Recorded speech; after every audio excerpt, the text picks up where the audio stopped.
वडील जर आपले जिवंत असतील ना, त्या मुलीचे माहेरामध्ये वडील जिवंत असतील, आई जिवंत असतील ना, तर तिच्या जीवनामध्ये त्या श्रीमंतीपेक्षा कुठलीही मोठी श्रीमंती नाही. ती श्रीमंती सगळ्यात मोठी आहे.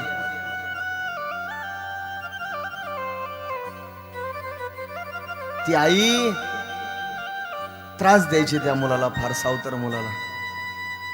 तो मुलगा रोज रडायचा आणि देवाला म्हणायचा, देवा अरे तू खोटं सांगितलं मला, खोटं बोलला तू देवा माझ्या बरोबर. तू म्हणायचा आई खोटं बोलते. खरंच मला आज कळलं की आई खोटी बोलते. माझी आई मला म्हणायची, बाबड्या जेवण करून घे, नाही तर तुला मी जेवण ठेवणार नाही.